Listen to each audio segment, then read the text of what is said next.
Hi guys, welcome back to my YouTube channel. ಇವತ್ತಿನ ವಿಷಯ ಏನಂದರೆ ಕ್ಯಾಬೇಜ್ ಪಲ್ಯ ಮಾಡೋದು ಹೇಗೆ ಅಂತ ನೋಡೋಣ. ಒಂದು ಬಾಣಲಿಗೆ 3 ಸ್ಪೂನ್ ಎಣ್ಣೆ ಹಾಕ್ಕೊಂಡು ಸಾಸಿವೆ ಹಾಕ್ಕೊಂಡು ಚಿಟಪಟ ಅನ್ಸ್ಕೊಬಿಡೋಣ. ಅದಾದಮೇಲೆ ಖಾರಕ್ಕೆ ತಕ್ಕ ಹಾಗೆ ನಿಮಗೆ ಎಷ್ಟು ಬೇಕೋ ಅಷ್ಟು ಗ್ರೀನ್ ಚಿಲ್ಲಿನ ಕಟ್ ಮಾಡ್ಕೊಂಡು ಹಾಕ್ಕೊಳ್ಳಿ. ನಾನು ಒಂದು 3 ಗ್ರೀನ್ ಚಿಲ್ಲಿ ಹಾಕ್ಕೊಂಡಿದ್ದೀನಿ. ಅದಾದಮೇಲೆ ಈರುಳ್ಳಿ ಹಾಕ್ಕೊಳ್ಳೋಣ. ನಾನು ಗ್ರೀನ್ ಚಿಲ್ಲಿ ಹಾಕಿದ್ಮೇಲೆ ಕರಿಬೇವು ಹಾಕೋಲ್ಲ, ಬೇಕಂದರೆ ಬೇಗ ಸೀದೋಗುತ್ತೆ ಎಣ್ಣೆ, ಯಾಕಂದರೆ ಕಾದಿರುತ್ತಲ್ಲ ಅಂದ್ಬಿಟ್ಟು. ಸೊ ಆನಿಯನ್ ಹಾಕೊಂಡ್ಮೇಲೆ ನಾನು ಕರಿಬೇವು ಹಾಕ್ಕೊತಾ ಇದ್ದೀನಿ. ಸೊ ಕರಿಬೇವು ಎರಡನ್ನೂ ಹಾಕ್ಕೊಂಡು ಆನಿಯನ್ ಮತ್ತು ಕರಿಬೇವು ಎರಡನ್ನೂ ಮಿಕ್ಸ್ ಮಾಡಿ ಒಂದು 5 ನಿಮಿಷ ಗೋಲ್ಡನ್ ಬ್ರೌನ್ ಬರೋ ಥರ ಬೇಯಿಸ್ಕೊಳ್ಳೋಣ. ಹೀಗೆ ಮಧ್ಯದಲ್ಲಿ ಬೇಕಂದರೆ ಸಾಲ್ಟ್ ಕೂಡ ಹಾಕ್ಕೊಂಡು ಫ್ರೈ ಮಾಡ್ಕೊಬೋದು. ನಾನು ವಿತೌಟ್ ಸಾಲ್ಟ್ ಫ್ರೈ ಮಾಡ್ಕೊತಾ ಇದ್ದೀನಿ. ಇದಕ್ಕೆ ಒಂದು ಪೂರ ಕ್ಯಾಬೇಜ್ನ ತೊಗೊಂಡಿದ್ದೀನಿ, ಫುಲ್ ಕ್ಯಾಬೇಜ್. ಸೊ ಕ್ಯಾಬೇಜ್ನ ಹಾಕ್ಕೊಳ್ಳೋಣ. ಪೂರ ಹಾಕ್ಕೊಂಡಿದ್ದೀನಿ, ಫುಲ್ 1 ತೊಗೊಂಡಿದ್ದೀನಿ ನಾನು. ಈರುಳ್ಳಿ 2 ತೊಗೊಂಡಿದ್ದೀನಿ, ದಪ್ಪ ದಪ್ಪ ಈರುಳ್ಳಿ 2 ತೊಗೊಂಡಿದ್ದೀನಿ. ಕ್ಯಾಬೇಜ್ ಒಂದು ಫುಲ್ ತೊಗೊಂಡಿದ್ದೀನಿ, ಒಂದು ಮೀಡಿಯಮ್ ಇಲ್ಲ, ಒಂದು ಮೀಡಿಯಮ್ ಸೈಜ್ ಇತ್ತು. ಸೊ ಅದಕ್ಕೆ ಸ್ವಲ್ಪ ಅರಿಶಿನ ಹಾಕ್ಕೊಂಡು ಅದನ್ನು ಮಿಕ್ಸ್ ಮಾಡ್ಕೊಳ್ಳೋಣ. ಮತ್ತು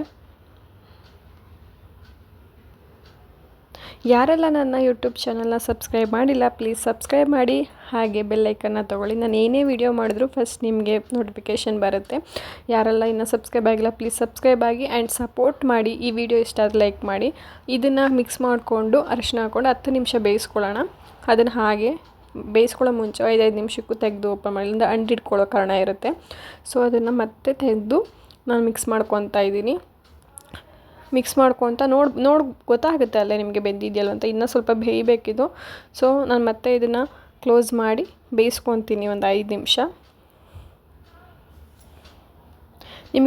ನಿಮಗೆ ಗೊತ್ತಾಗುತ್ತೆ, ಕೈಲಿ ಟಚ್ ಮಾಡಿ ಫೀಲ್ ಮಾಡಿದ್ರೆ ಬೇಗ ಗೊತ್ತಾಗುತ್ತೆ. ಸೊ ನಾನಿಲ್ಲಿ ಒಂದು 10-15 ನಿಮಿಷ ಬೇಯಿಸ್ಕೊತಾ ಇದ್ದೀನಿ. ಯಾಕಂದರೆ ಬಿಫೋರ್ ನಾನು ಬೇಯಿಸ್ಕೊಂಡಿರಲ್ಲ. ಸ್ವಲ್ಪ ಜನ ಬಿಫೋರ್ ಬೇಯಿಸ್ಕೊಂಡು ಕೂಡ ಡೈರೆಕ್ಟಾಗಿ ಹಾಕ್ತಾರೆ, ಇಲ್ಲಾಂದ್ರೆ ಡೈರೆಕ್ಟಾಗಿ ಕಟ್ ಮಾಡಿ ಕೂಡ ಹಾಕ್ತಾರೆ. ಸೊ ನಾನು ಡೈರೆಕ್ಟಾಗಿ ಕಟ್ ಮಾಡಿ ಹಾಕಿದ್ದೀನಿ.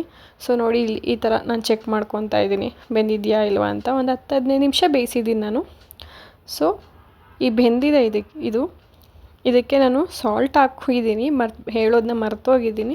ಸಾಲ್ಟ್ ರುಚಿಗೆ ತಕ್ಕಷ್ಟು ಎಷ್ಟು ಬೇಕೋ ಅಷ್ಟು ಹಾಕ್ಕೊಳ್ಳಿ. ಇಲ್ಲಿ ಸಪ್ರೇಟ್ ನಾನು ಕಡಲೆಕಾಳನ್ನ ಬೇಯಿಸ್ಕೊಂಡಿದ್ದೆ, ಕಡಲೆಬೇಳೆ ಬೇಯಿಸ್ಕೊಂಡಿದ್ನಲ್ಲ ಅದನ್ನು ಜೊತೆಗೆ ಹಾಕ್ಕೊಂಡು ಮಿಕ್ಸ್ ಮಾಡ್ತಾಯಿದ್ದೀನಿ. ಇದು ಚೆನ್ನಾಗಿರುತ್ತೆ ಫ್ಲೇವರ್. ಇದನ್ನು ಕಡಲೆ ಹಾಕಿದ್ರೆ ಅದನ್ನು ತುಂಬ ಚೆನ್ನಾಗಿ ಬರುತ್ತೆ.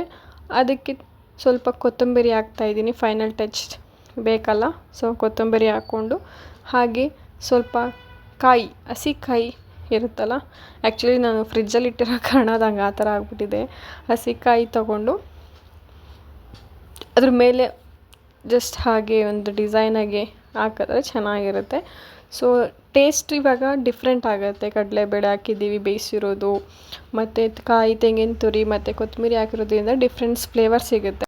ಈ ವಿಡಿಯೋ ಇಷ್ಟ ಆದರೆ ಲೈಕ್ ಮಾಡಿ, ಸಬ್ಸ್ಕ್ರೈಬ್ ಮಾಡಿ, ಸಪೋರ್ಟ್ ಮಾಡಿ.